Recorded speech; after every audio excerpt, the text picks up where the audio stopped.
Now directly come to the point. जैसा कि मैंने बताया, मुंबई रेल विकास निगम यानी कि MRVC, इनके अध्यक्ष और प्रबंधन निदेशक विलास सोपान वाडेकर ने विभिन्न योजना रणनीतियों, ACEMU और कई परियोजनाओं के बारे में मीडिया को जानकारी दी है।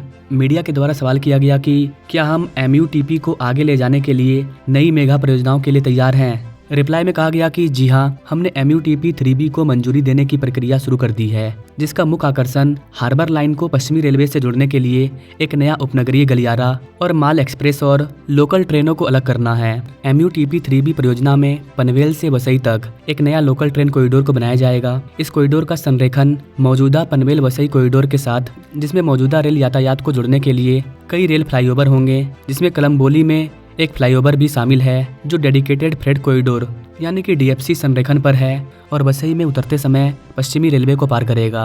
यहाँ पर गाइस आपको बता दें कि MUTP 3B में शामिल अन्य प्रमुख परियोजनाएं आसनगांव कासरा और बदलापुर करजत लाइनें हैं। मौजूदा MUTP परियोजना और उनके कार्यों को देखते हुए ये नई परियोजनाएं उपनगरीय और गैर उपनगरीय गलियारों के बीच पूर्ण पृथक्करण सुनिश्चित करेगा।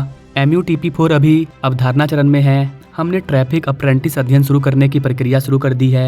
यह उपनगरीय रेलवे गलियारे की पहचान करेगा जो समय की मांग है। नवी मुंबई हवाई अड्डे के साथ थर्ड मुंबई क्षेत्र और नवी मुंबई हवाई अड्डा प्रभावित अधिसूचित क्षेत्र यानी कि नैना कुछ ऐसे अनदेखे क्षेत्र हैं जहां लोकल ट्रेनें चल सकती है। नए गलियारे जो आगामी मेट्रो नेटवर्क और ऐसे भी क्षेत्रों के साथ तालमेल बैठा सकते हैं।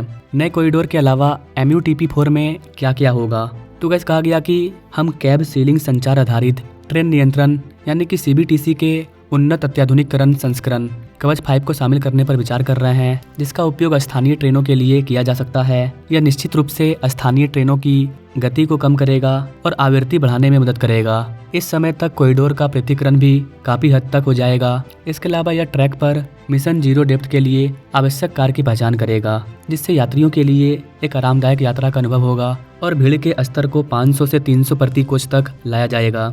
मुंबई रेलवे की बाढ़ एक पुरानी समस्या है और इसके लिए हम अंडरग्राउंड होल्डिंग तालाबों की जापानी तकनीक का अध्ययन करके इसका समाधान करना चाहते हैं, जो उच्च ज्वार की स्थिति के दौरान लाखों मेगालीटर पानी को रोक सकता है ताकि ट्रैक जलगमन ना हो। अब जो MUTP 4 बन रहा है उसमें इन चीज़ों का काफ़ी ध्यान रखा जाएगा कि पानी कितना भी पड़े मुंबई में बाढ़ ना आए। खास करके जो MUTP के जो ट्रैक होंगे उन पर पानी जाम की समस्या ना हो, इसका पहले से ही ध्यान रखा जाएगा। बाकी आप मुंबई सबर्बन रेलवे के बारे में क्या कहना चाहेंगे, मुंबई थर्ड के बारे में क्या कहना चाहेंगे, कॉमेंट कीजिएगा।